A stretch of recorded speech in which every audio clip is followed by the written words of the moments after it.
¿Me escucha? Sí, sí, ahí te escuché. ¿Se puede grabar? Sí, grabar ahora mismo. Vamos primero a buscar esta parte acá, que no tengo el Bluetooth.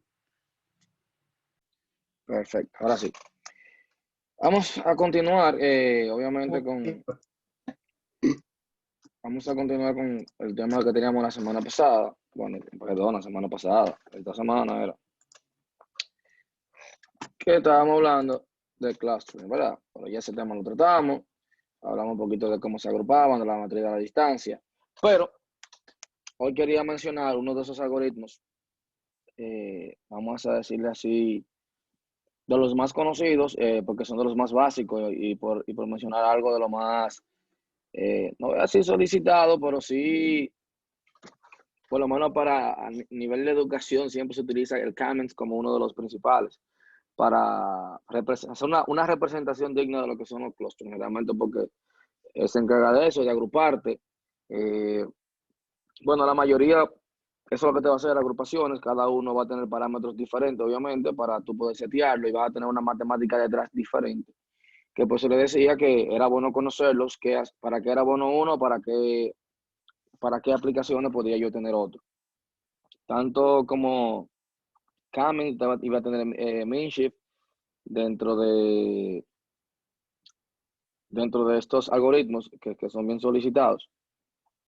Pero Kamen tiene la particularidad, vamos a decirlo así, le podríamos decir que es un algoritmo iterativo. Cuando hablamos de algoritmo iterativo, obviamente, el que te va, como todos los algoritmos de clustering, te va a dividir los grupos, o sea, te va a dividir los datos en subgrupos. Pero obviamente, acostúmbrese a eso. Acá en algoritmo, como usted está acá, aquí, siempre ese algoritmo, casi, bueno, no he visto uno que no sea así.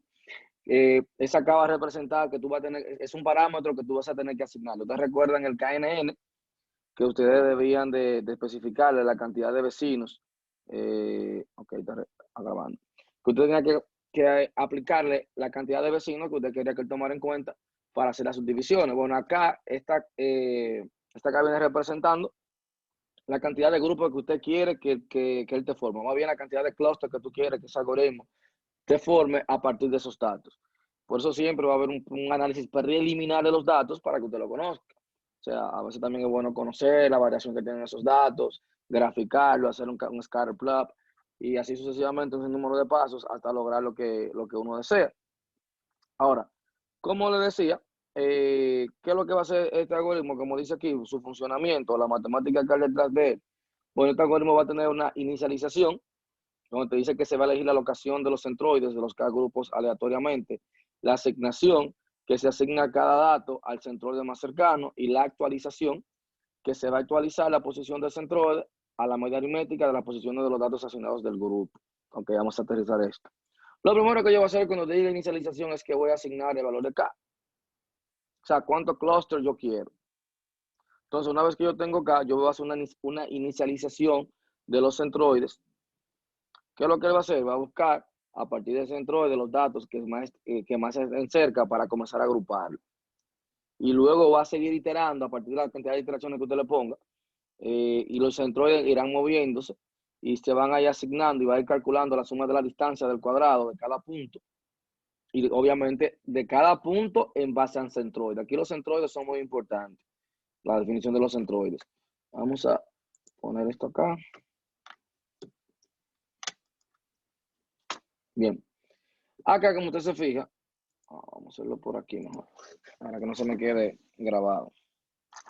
Acá, como usted se fija, yo voy a tener la inicialización, donde, como te decía, yo iba a definir los centroides para cada grupo. Tengo el centroide para el grupo rojo, el centroide para el grupo azul. Luego yo iba a comenzar a asignar en base a la distancia que tuviera cada dato, cada punto de esto viene siendo un dato, cerca del centroide para comenzar a clasificarlo, si era rojo o si era azul. O sea, él te va a tomar en cuenta la distancia que tenga de un punto a otro e irá iterando, porque obviamente él te puede hacer las iteraciones que tú le digas, y en esas iteraciones ese algoritmo irá agrupando de manera diferente. O sea, puede ser que aquí yo tenga este rojo, pero en la próxima iteración resulta que él te lo ponga de manera azul, o sea, hasta lograr un resultado final. Luego viene el tema de la actualización de los centroides. Fíjense en que se va, miren acá, que aquí yo lo tenía aquí el centroide, y luego cuando yo digo la actualización, él va a tomar un average de todos estos, de todas estas instancias, para luego entonces mover ese centroide a partir de ese average. Una vez que él lo mueve, ahí sigue agrupando. Fíjense en estos dos, que supuestamente eran rojos, ya él viene con el tema de la actualización. La próxima que él venga va a comenzar a actualizarse de esos puntos. Eso prácticamente lo que viene siendo el Camel, viéndolo así de manera rápida, pero dentro de las aplicaciones que puede tener, es muy popular y se utiliza en una variedad de aplicaciones como la segmentación de mercadeo. O sea, cuando se habla de segmentación de mercadeo, la segmentación de imágenes, compresión de imágenes, se utiliza mucho lo que es el Camel. O sea, porque es muy bueno por el tema de agrupar y luego predecir dónde podría estar o crear diferentes modelos. O sea, cuando yo no estoy seguro qué es lo que va a pasar con mi data, yo quiero crear diferentes modelos para saber como cuánto cluster yo puedo hacer de esa data, cuánto cluster voy a contener en ese grupo de datos. Bueno, Camex es muy bueno para eso. ¿Qué usted va a tener dentro de Camex? Dentro de los parámetros más populares o que usted va a setear. Que eso usted lo va a buscar, obviamente, en la página. Usted tenía una investigación en la clase de teoría que era prácticamente para complementar el laboratorio. Y ya usted sepa más o menos de qué tratan los parámetros de este algoritmo. O sea, de por sí, usted va a tener un N-cluster que va a ser un N-clustering que por defecto va a ser 8. O sea, la cantidad de iteraciones. Va a tener un init que va a ser el valor de inicialización que usted le va a dar. O sea, que por defecto vienen 10, o sea, que va a ser 10 iteraciones.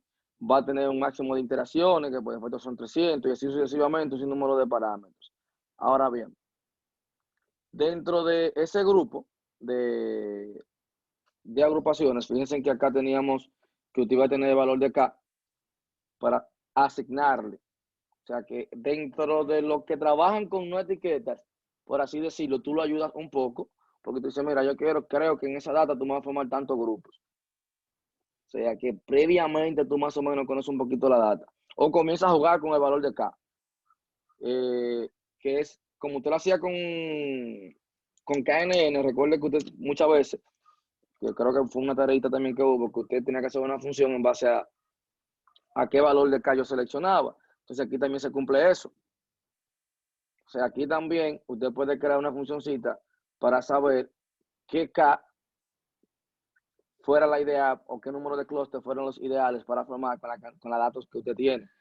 Pero aquí tiene una particularidad que existen algunos métodos. Hay un método que ustedes van a investigar que se llama el método del codo.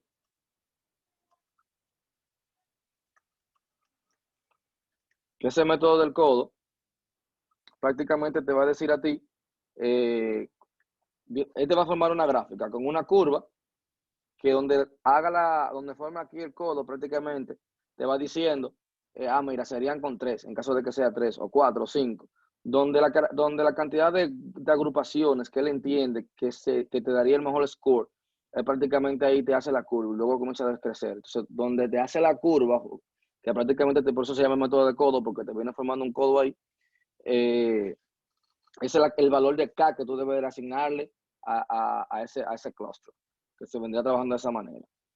Dentro de ese clúster también usted va a tener lo que se llama Affinity Propagations. ¿Qué es lo que yo tengo con Affinity Propagation? Bueno, usted va a tener una entrada, vamos a decirlo así, de similitudes entre los puntos de datos, como dice ahí, e identifique ejemplos basados en ciertos criterios.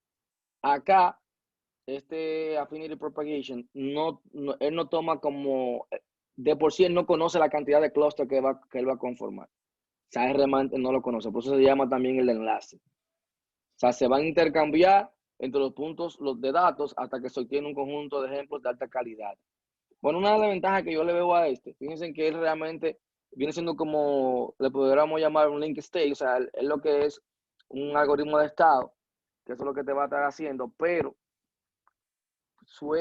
si la data es, vamos a suponer, no muy parecida quizás, o muy compleja de dividir, él no estaría tan buen trabajo en un sentido de que cuando él tiene esa característica, por ejemplo, esos clusters que te está conformando acá, que luego irá iterando y lo irá cambiando, porque también va a ser un sinnúmero de iteraciones. Pero tengo mucha gente afuera acá.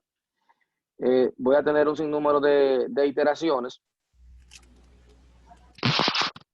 Entonces, acá fácilmente usted va a tener que, ¿qué es lo que le hace? Te va a medir la distancia entre dos puntos. Puede haber que estas dos características sí sean similares y él te pertenezca al mismo clúster, ¿verdad? Y luego aparece otra característica por acá. Y luego, estas dos sí tengan cierta similitud, pero no lo suficiente como para que pertenezca a este clúster. Pero como ya él unió, o sea, estas dos quizás no tengan tanta similitud, pero como él unió esta característica con esta, él asume que ya este pertenece a ese clúster y te lo une en esa subdivisión. Por eso que a veces puede ser un poquito que no te lo haga tan bien con ciertos datos. O sea, cuando yo hablo de affinity propagation, él va, y bueno, y también algo interesante con esto de affinity propagation, uno de los algoritmos que más usted va a tunear es el affinity propagation. ¿Por qué? Porque si yo simplemente le paso el dataset directamente, puede que me haga una subdivisión no tan buena. Se puede presentar esa situación. Pero si yo le paso una matriz de similitud, o sea, yo primero puedo crear una matriz de similitud, como la que ustedes estaban trabajando, y ya de por sí, él va a tomar ciertos criterios para tomar las decisiones. O sea, él va a trabajar con matrices para comenzar a tomar las decisiones a qué grupo pertenece cada cual. Es decir, va a tomar todavía más características. Acá, dentro de este algoritmo, comienza a ver lo que es la matriz de similitud, la matriz de responsabilidad, la matriz de criterios. O sea, trabaja mucho con el tema de matrices. Y de por sí, usted puede preparar los datos, llevar un dato que usted tenga en un vector, llevar una matriz, para que él tenga una visión más exacta de esos datos y pueda hacer una subdivisión todavía, o sea, hacer una excelente división. Esas son de las cosas que usted puede hacer en el manejo de tuning, porque también él va a tener parámetros, un parámetro muy importante, obviamente va a tener también, igual que los parámetros de estos algoritmos, a veces suelen ser parecidos. ¿Por qué? Porque va a tener el máximo de iteraciones, dónde va a iniciar, pero tiene un dato importantísimo que se llama damping float. El damping, que es donde prácticamente él va a buscar el grado de valor, ese prácticamente viene siendo el grado de valor que él va a tomar para decir si una característica es similar a otra. Por defecto es 0.5. Obviamente, mientras más tú la vas aumentando, quizás te conforme más clústeres porque va a ir más profundo. ¿Qué pasa al momento de ir más profundo? Obviamente va a ser más costoso a nivel de computación. Si yo tengo la computación necesaria, yo puedo ir aumentándole el grado de damping. Bueno, él me puede ayudar. O sea, él me puede ayudar. ¿Por qué? Porque me va a evitar las oscilaciones numéricas que pueden pasar al momento de yo actualizar datos. Entonces, él me puede ayudar en esa parte. O sea, pero también no es que yo voy a usar con el numerito de damping. O sea, si yo les digo, mira, tú vas a ir más profundo para tomar una decisión, así voy a tomar más características en cuenta, que eso es lo que él hace, para determinar si ese punto puede pertenecer a mi clúster o esa característica puede pertenecer a mi clúster. ¿Dónde sería bueno implementarlo? Bueno, cuando hablamos de affinity propagations, usted lo va a utilizar mucho prácticamente como él trabaja, vamos a hacerlo así, con matrices. Va a trabajar muchísimo mejor cuando tenga que ver con, sobre todo en biología, en esos programas que son de visualizaciones, radiografías, agrupamiento de imágenes de rostros humanos. Viene siendo prácticamente ese tipo de aplicación que se le da. O sea, que también es muy utilizado, se aplica. Porque para ese tipo, por eso le digo que cada quien en su escenario, por eso había una investigación previa de cada uno de esos algoritmos, porque cada quien en su escenario, dependiendo del algoritmo que usted elige, puede darle un mejor trabajo. Todos se pueden tunear y todos se pueden tratar de llevar a que hagan una mejor predicción. Pero obviamente, si usted elige el correcto, usted va a tener menos trabajo y va a obtener un resultado todavía más rápido. Esas son las ventajas que usted va a tener ahí al momento de usted trabajarlo. Bueno, aquí tenemos algunos ejemplos de las diferentes matrices, pero uno también que tengo que mencionar viene siendo el Minsheaf, que es como dice ahí, es un algoritmo de agrupamiento jerárquico.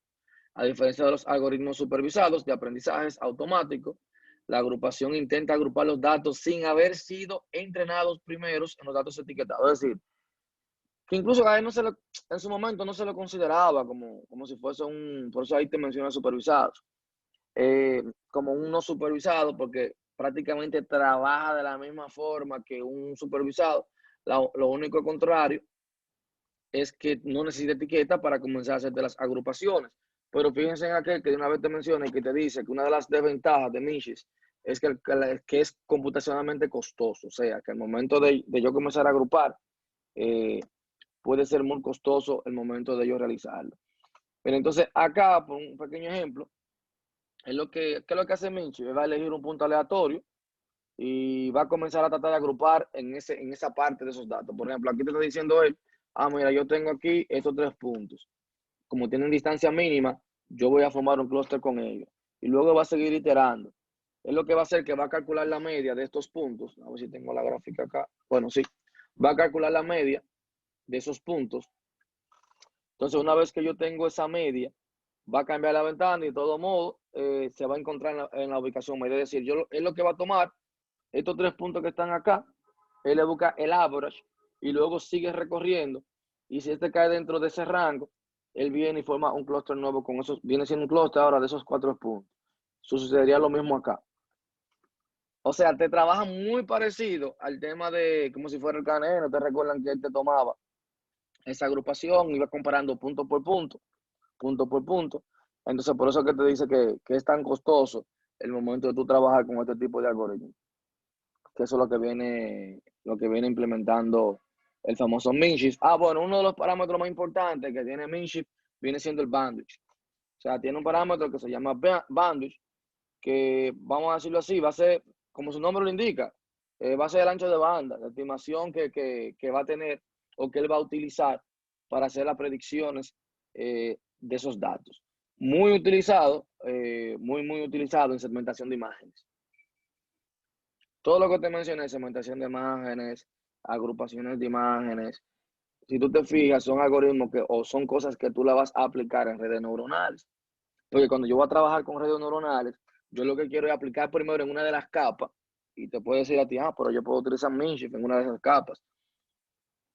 ¿Por qué? Porque yo quiero, si va a hacer predicciones de imágenes, obviamente yo no la voy a querer con todos esos píxeles, porque ese procesamiento sería demasiado. Yo lo que voy a hacer es una degradación de esa imagen hasta que yo entienda que ese algoritmo es entendible. Por ejemplo, acá, vamos a ver qué tipo de combustible es para que una máquina tome una decisión. Y él comienza a trabajar, el Minchif comienza a trabajar y a agrupar con los píxeles hasta degradarla en un punto que él entienda que todavía la imagen puede ser entendida y puede ser agrupada. Eso es lo que viene sucediendo. Bien. Si nos vamos ya a la parte que más me interesa. A ver, antes de entrar en esa parte ahí.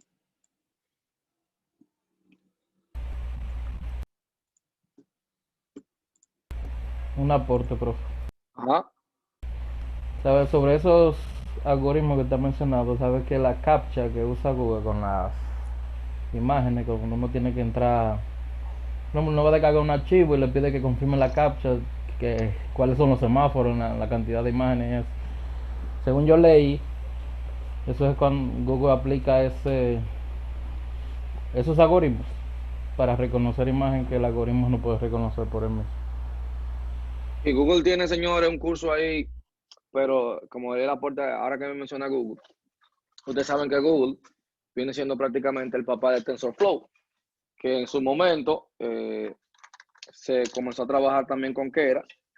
Ustedes saben cómo son esas compañías. Si tú tienes un algoritmo y tú me haces competencia, bueno, yo te voy a adquirir y tú vas a trabajar y vamos a trabajar en conjunto. TensorFlow en su momento, bueno, vamos a decirlo así, 2017, 2018, se estimaba que iba a ser prácticamente el futuro de las redes neuronales. Realmente se utiliza mucho, porque lo que él te ofrece es muy bueno. Y combinado con Keras, ahí sí es verdad que te hace unas predicciones excelentemente bien cuando trabaja sobre todo que ellos trabajan con matrices. Casi todo ese tipo y van a tener, vamos a decirlo así, su propio mundo de matemática, por así decirlo. Tú vas a ver cuando tú comienzas a investigar sobre esos temas de TensorFlow, que ellos van a tener prácticamente todo lo que es matemática básica y tú la vas a aplicar a su manera. Como viene siendo como una matemática propia de ellos, pero obviamente yo la llamaría una matemática ajustada, porque ellos tienen sus propios, para hacer igualaciones, para trabajar con temas de matrices, aunque el lenguaje aunque tú busques acá en Python para hacer multiplicaciones de matrices, bueno, que era su propia función para cuando va a trabajar con matrices, porque te hace un poquito, te la ajusta un poquito más en base a lo que quiere la capa de la red neuronal. Entonces, es interesante. Incluso la gente de Google tienen en YouTube, tienen un taller con TensorFlow, que ahí ustedes podrían aprender mucho sobre el tratamiento de imágenes para hacer predicciones. Y bueno, hay muchísimos ejemplos ahí en Google, trabajando con imágenes, muchísimos. Pero yo siempre les recomiendo que ustedes busquen qué hay detrás de esas imágenes, cuáles son los algoritmos. Y estos algoritmos simples, así como ustedes lo ven, siempre son, o no te voy a decir el mismo algoritmo propiamente aplicado, pero el mismo concepto. Ustedes saben cómo es toda la informática, que a veces abruman con tanta información y tú compras un libro y el año que viene sale otro método de diseño, de programación, y cuando tú lo lees es más de lo mismo, lo que pasa es que cambiaron algo, pero ya te hicieron un libro nuevo y ya la metodología supuestamente cambió. Y al final todo lo mismo, documentación, comenta, levantamiento de requerimientos, pero te le llaman una nueva metodología, tiene un nuevo autor y ese autor sale a la historia. Parte del proceso. Eso está pasando mucho acá con el tipo de inteligencia artificial. Bueno, yo tomo algo que ya está, le mejoré 2 o 3 líneas y le doy otro enfoque y ya digo que es una nueva librería. Suele pasar mucho. Bien. Miren acá con el tema de clustering, para comenzar a ver algo. Por eso yo les decía que entraran a la página. ¿Por qué? Porque podíamos, si nos vamos ahí, con Skylearn, vamos a me completo aquí. Bueno. Voy a importar lo de cluster. Voy a importar, a ver si me lo completo ahora, comments. Bueno, está vago esto. Tengo a comments, que es el que usted va a utilizar. Bueno, vamos a importar un dataset también, que ya con uno que hemos trabajado. Que es un ejemplito que usted se va a encontrar por ahí también por internet. De Scikit-learn, vamos a importar el dataset.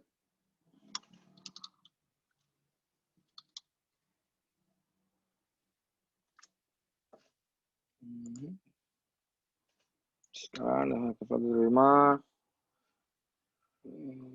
Importo pues. Ahí se me está completando. Import dataset. Bien. Entonces, ¿qué es lo que vamos a hacer? Vamos a importar, ya usted ha trabajado con el de Iris, ya no hay que explicarlo mucho porque lo usamos, creo que en KNN también utilizamos con los árboles. Vamos a cargar el de Iris. Ya usted sabe que hay versicolor, virgínica, etc. Tengo mi variable X, que creo que es un ejemplo parecido, si no es el mismo, usted lo va a encontrar en el cluster que en la página de Scikit-learn.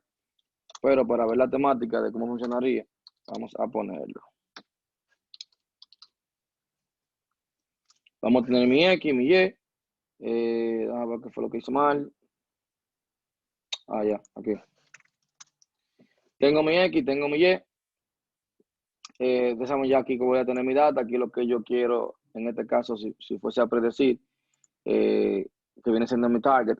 Pero, como son clusters, vamos a imaginarnos que yo quiero que me haga esa subdivisión.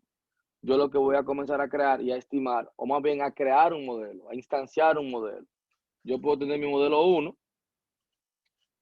Ese modelo 1, voy a instanciar lo que es comments y le voy a decir, mira, ya nosotros sabemos de por sí que el iris, yo creo que son 3 características que tiene. Vamos a ver qué pasa si yo le pongo, por ejemplo, que yo le diga, ya yo sé que son 3, vamos a cometer el error de yo decirle, mira, yo quiero que tú me hagas 2 agrupaciones y yo quiero que en ese modelo 1 tú me hagas un entrenamiento. Al momento de yo poner ese entrenamiento, si yo quiero ver exactamente qué fue lo que pasó con ese modelo y lo voy a imprimir, Modelo, le ponemos la mayúscula para que no se viera tan feo. Acá, cuando usted lo entrena, usted va a tener su número de parámetros, que luego iremos comenzando a hablar de ellos, por ejemplo, como la inercia, que va a ser bien importante que luego usted la manejes, los labels, el número de cluster, vamos a ver, bueno, el score, el transform, o sea, son muchos parámetros que una vez que yo lo entreno, bueno, aquí los centroides, o sea, una vez que yo entreno mi algoritmo, pues aquí fue que usted hizo el entrenamiento, ya no abundé mucho porque ya me lo hemos visto otra vez, aquí lo instanciamos, yo le dije que iba a ser 2 clusters, y aquí simplemente hice el entrenamiento, y le voy a poner ahora mismo dentro del entrenamiento que me imprima los labels, para yo ver cómo fue que lo agrupó. Fíjense en la subdivisión que él te viene haciendo. Te lo dividió en 2 clusters, pero usted sabe bien. Si usted se fija aquí, la que estaba en esta característica que en la segunda, él hizo una excelente subdivisión. Si usted se fija, quizás estas 2 que están acá fue que te la clasificó mal, pero te la hizo bien, en teoría. O sea, no fue tan mal. Pero sabemos que son 3 características. Pero usted recuerda que habían 2 plantas cuando estábamos trabajando con árboles, que se diferenciaba un poquito, era por el ancho del pétalo. Entonces, obviamente, aquí nosotros no sabemos eso. No sabemos esa parte. Nos estamos imaginando que no tenemos esa información. Pero ya yo más o menos me imagino la cantidad de características que pueden existir. Luego yo pudiese seguir probando, a ver si mi modelo mejora y me hace una mejor subdivisión. Y podría tener, ahora perdón, modelo 1, de ponerle modelo 2. El modelo 2.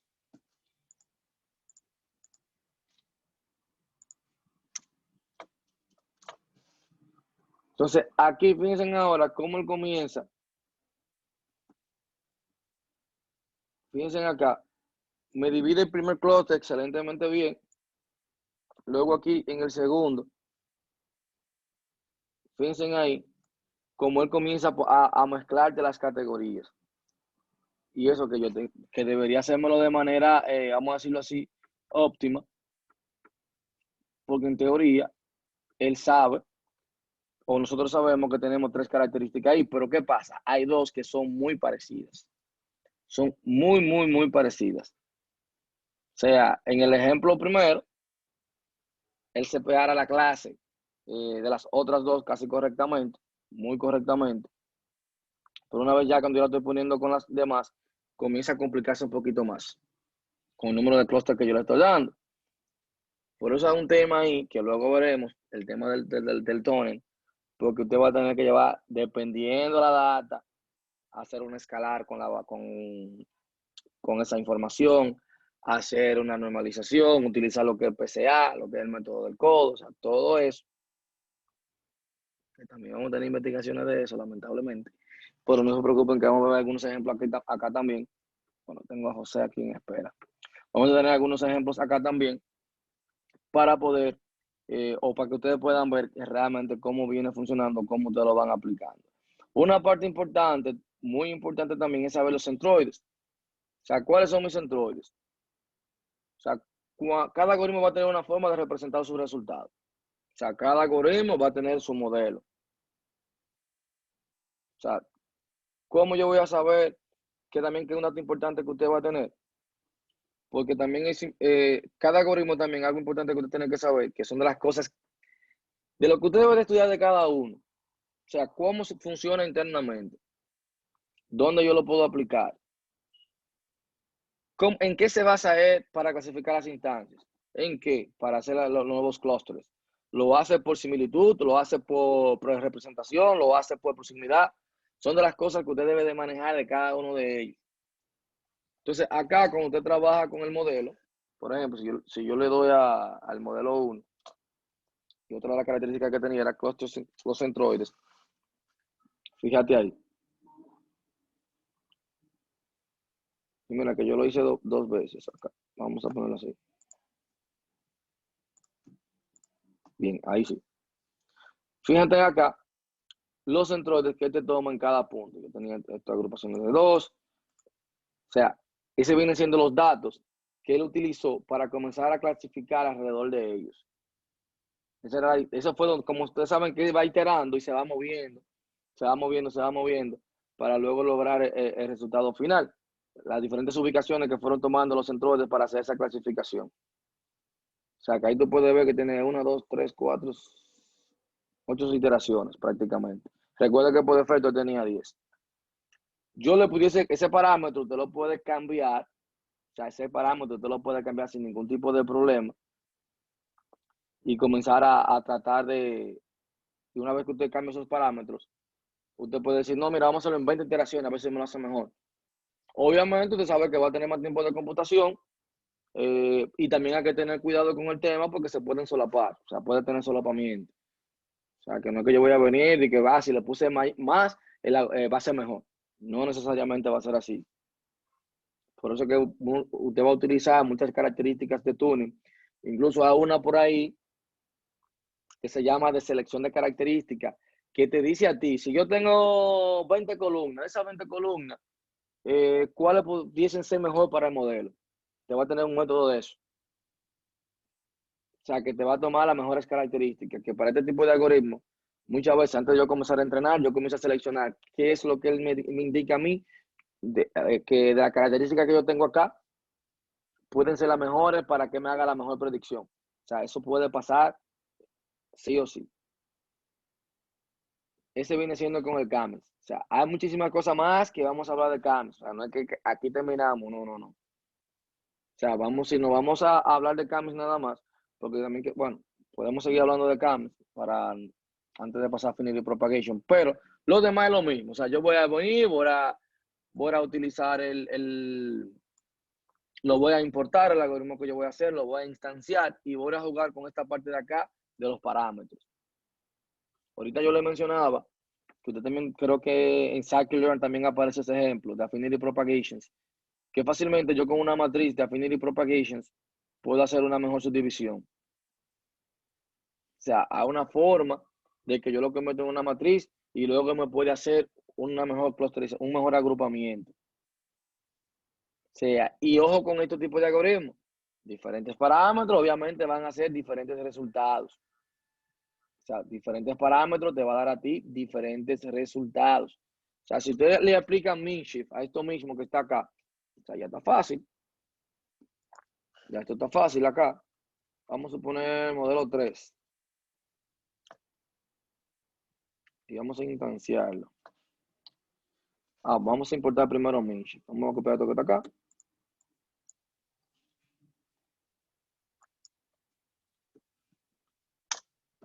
En vez de Camels, voy a importar MinShift. Y voy a hacer lo mismo, el modelo 3.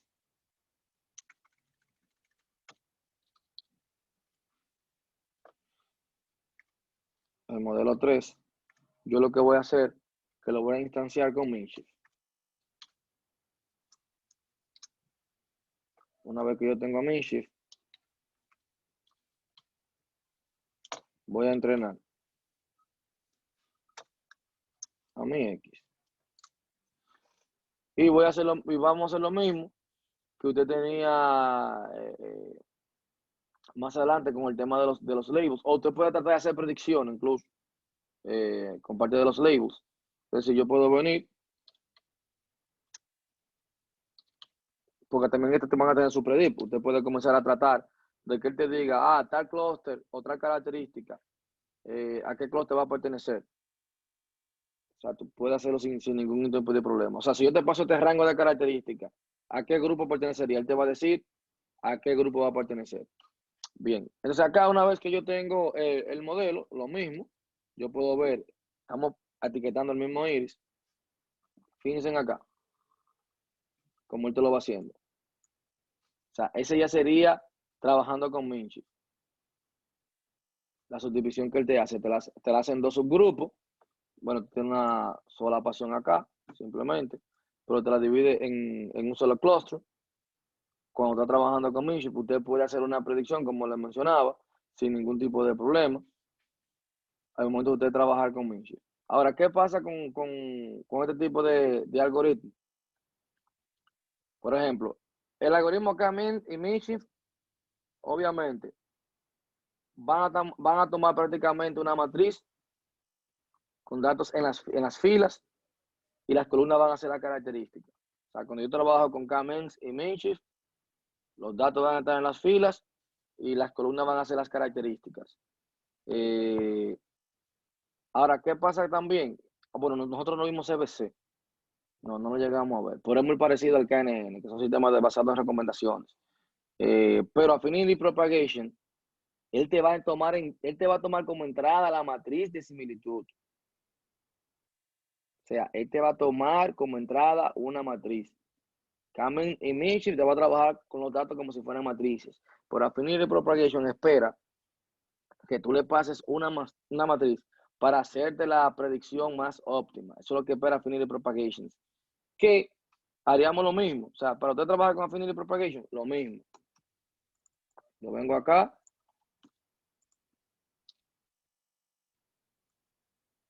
Y aquí te voy a poner Affinity Propagations. Tenemos el modelo 4. Y aquí va a ser lo mismo. Lo vamos a instanciar. Y vamos a hacer lo mismo acá. Vamos a entrenar.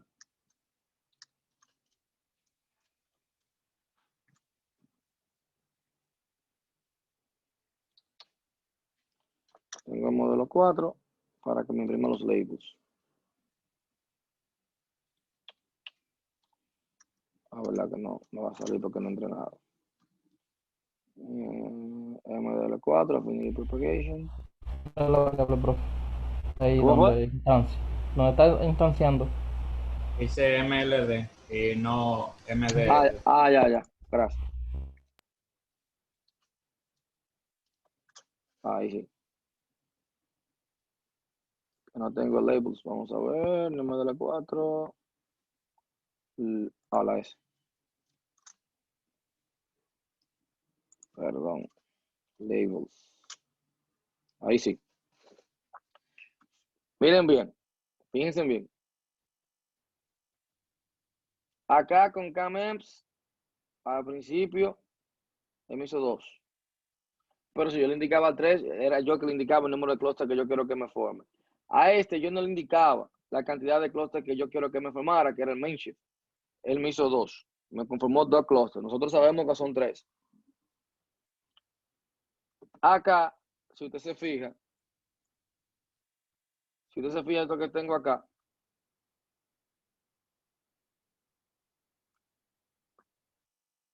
tengo esa cantidad. ¿Cuánto me formó? Acá tengo 6 clústeres diferentes que me fue conformando. O sea, a partir de 0, clúster 0, clúster 1, clúster 2, que serían prácticamente 7, porque iniciamos en el 0. O sea, la división que me hace Affinity Propagations es pésima. Si usted lo ve ahí.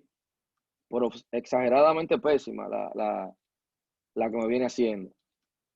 Acá, en el modelo número 5,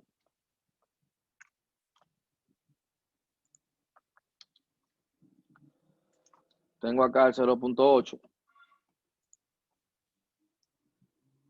Si yo le pongo, recuerda que por defecto son 0.5. Si yo le pongo 0.8, para que usted vea, no que se puso óptimo, ojo con eso. Él mejoró un poquito y me agrupó mejor. Ahora simplemente me hizo, me hizo 6 clases nada más. Y yo tenía 7, aquí me la agrupó un poquito mejor. Si usted se fija aquí también, en las primeras divisiones, en el primer tipo, me hizo una mejor división también, una mejor agrupación de este clúster. Para que usted vea la diferencia de usted ir tuneando. Por eso yo le digo, aquí no es simplemente yo venir y comenzar, ya le pasé los datos y salí de eso. No, por eso hay una investigación teórica para que usted sepa cada parámetro de eso qué significa y que usted puede lograr con esos algoritmos. Hay una investigación de eso en la clase de teoría por ese mismo asunto, de que usted sepa el parámetro que le va a pasar aquí y cómo va a jugar con él. O sea, en este incluso, si seguimos trabajando con él, yo te decía a ti, mira, si tú le pasas una matriz, puede que te haga un mejor trabajo. Vamos a ver. Usted también, ese dato te lo va a conseguir también en Scikit-learn. si tú lo ves desde este punto de vista, aquí tengo métrica, se llama pairwise la distancia, como se pronuncia, no recuerdo bien la pronunciación. Aquí lo bilingüe, no sé si lo dije bien. ¿Y qué voy a tener? Pairwise distance. Entonces, no, le puse más aquí, perdón.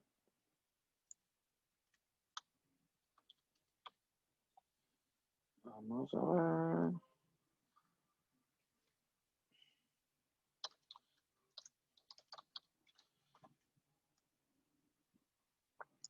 Si la buscamos, esto no me deja ver bien. No. Y ahora.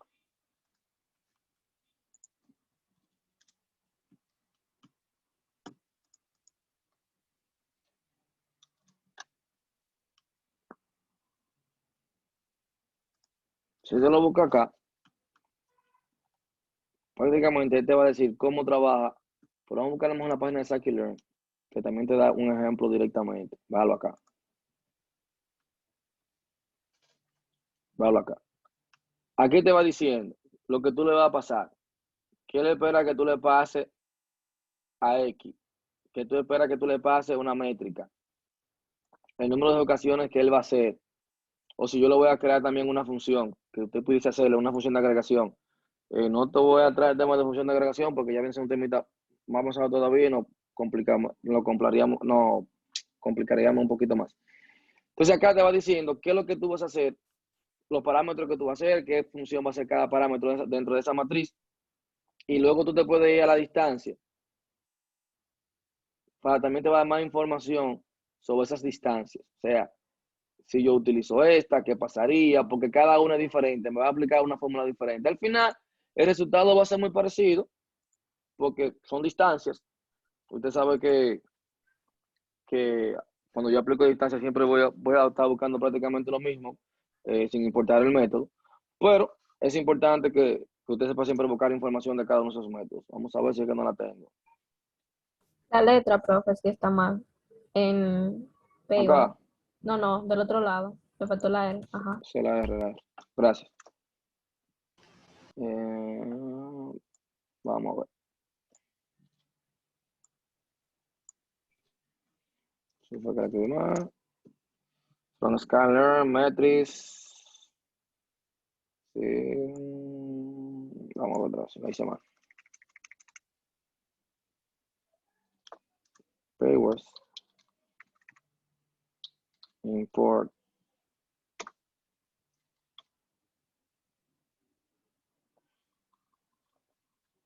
Vale, acá. Bueno, faltaba la S. Creo que era eso, ya. Bien. Acá, fíjense ahí, simplemente hice eso. ¿Qué yo voy a tratar de hacer? Una matriz de similitud. Voy a traer ese paywars. Por eso es importante manejar los conceptos de cada uno de ellos. Le voy a pasar mi característica y le voy a pasar una métrica. La métrica, usted vio que había muchas. Usted puede pasar la de Euclidea, la cosine, la de Manhattan, una métrica que usted va a pasar.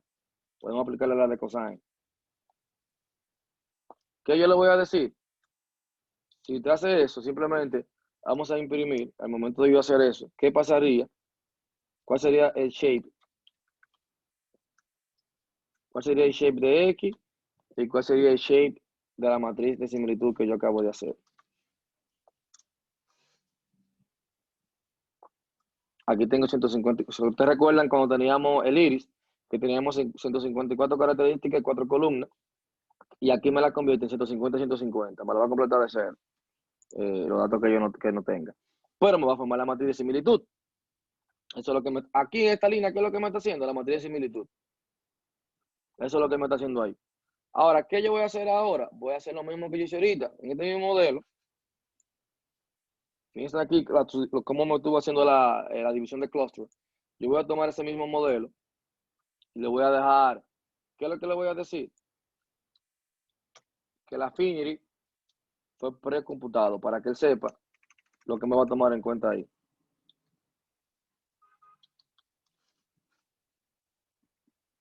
Entonces aquí tengo el X. Pero acá, en vez de yo pasar el X, ¿verdad? Porque ya X yo lo pasé aquí, ¿verdad? Entonces, en vez de yo pasar la característica X, como fue una matriz, yo le voy a pasar mi matriz. Y fíjense ahora. O sea, con simplemente, prácticamente, dos argumentos que utilizamos dentro del mismo Affinity, y lo mismo va a pasar con Camel, y lo mismo puede pasar con Mindshift. O sea, yo lo puedo todavía ir mejorando más. O sea, simplemente con yo venir aquí, lo pasé aquí con un damping de 0.5, que es por defecto. Pues no tuve que ponerlo y me hizo 6 divisiones, 7 divisiones. Acá le agregué 0.8, me hizo nada más, me mejoró un poquito. Y aquí la división del primer clúster me la hizo mejor. O sea, no estaba tan solapado. Y luego cuando yo le hago una matriz utilizando una de las distancias, una matriz de similitud, de similaridad, fíjense acá que al momento de yo convertir y indicarle que ya fue preprocesado el tema de la matriz, miren acá cómo él mejora al momento de agrupar. O sea, cómo él hace esa mejora. O sea, que es simplemente que usted vea, que tenga en cuenta que las características acá sí son importantes. Muy, muy, muy importantes. Con Camel va a pasar lo mismo, vuelvo y repito. O sea, cuando usted está trabajando con Camel y yo comienzo a hacer clusterización, no es simplemente que yo voy a venir, bueno, ya hice el modelo y salí de eso. No. Hay algo que se llama como pipeline, que prácticamente ahí es un modelo donde yo hago un escalar de la variable. Es decir, si yo tengo características, como puede ser este caso también, que se solapan demasiado, se parecen demasiado, están muy distantes una de otra, yo lo que trato es de llevar un promedio de esas variables, lo que hace es que la convierte en un promedio de entre 0 y 1. Él te va a poner la distancia más bajita, te la va a poner en 0, la más alta te la va a poner en 1 y la demás 0.01, 0.2, 0.04 y así sucesivamente. Y él lo que hace es, para tratar de que esa agrupación, él comienza a buscar la distancia entre cada una de las características y luego te hace ese escalar y te la lleva en ese rango, porque como yo le mencionaba a ustedes, puede que una característica que, como aquí yo no estoy dando los pesos, en este tipo de algoritmo, que sí lo voy a hacer, bueno, algunos te lo permiten, y las redes neuronales se trabaja mucho con eso de peso, que por eso son tan buenas, que si yo sé que una característica impacta mucho en mi modelo, bueno, a esa yo le voy a dar más peso para indicar que yo quiero que me tomes en cuenta para hacer subdivisiones. O sea, y creo que en árboles vimos un poquito de eso, en el momento como te iba a hacer una poda de un árbol. Entonces, acá viene pasando algo muy parecido. O sea, cuando yo comienzo a trabajar con el tema de los algoritmos Camel, puedo tener el escalar, puedo manejar también lo que es el PCA, que también me va a hacer una reducción de características. O sea, todos esos métodos es para que usted lo pueda utilizar y lo pueda aplicar. O sea, ustedes van a tener una investigación de selección de características, que también es importante que usted sepa, ¿cuál característica le voy a pasar? Bueno, es interesante que cuando yo voy a hacer que voy a utilizar ese tipo de características, usted la conozca bien. ¿Cómo usted la va a conocer? Viniendo acá. Desde el inicio, acá está una excelente página que te va a dar muchísimos ejemplos de cada uno de ellos, de cada uno de los algoritmos. Cuando yo vengo a clustering, usted lo va a tener prácticamente todos. Cuando usted viene a comments, dicen acá, mírenlo acá. Mírenlo ahí. Automáticamente te está diciendo de qué trata PCA. Ya te voy a explicar para qué te va a servir PCA, para todo hacer una optimización con las características. Fíjense ahí. Yo tenía esta característica que tenían esa dirección acá. Comienzo a aplicarle el PCA. Bueno, y tenemos el mismo ejemplo de CSOTA, Versicolor, Iris, y también te lo está haciendo hasta con imágenes, para que tú te des cuenta qué es lo que busca, qué es lo que trata de hacer. Y no solamente están estos, hay un sinnúmero de métodos que te van a ayudar. Pero tú te puedes fijar acá también. O sea, hay un sinnúmero de métodos que te van a ayudar a optimizar esos algoritmos. Ahora, te estoy mencionando lo que más se utiliza en el método del codo, el escalar, la normalización de las variables. También te va a ayudar muchísimo. Y obviamente aplicarle el método de PCA también te va a ayudar al momento de yo pasarle nuevas características a mi dataset y que me pueda hacer buenas predicciones, o me pueda hacer, o si yo le pasé una nueva característica, me diga, mira, te pertenece a este grupo. Y no solamente para eso, sino también para hacerme las subdivisiones, las de la mejor forma posible. Aquí en este tipo de algoritmo, te ven ayer que yo le pedí que investigara sobre el dedograma para hacer el gráfico de cómo se va formando las jerarquías.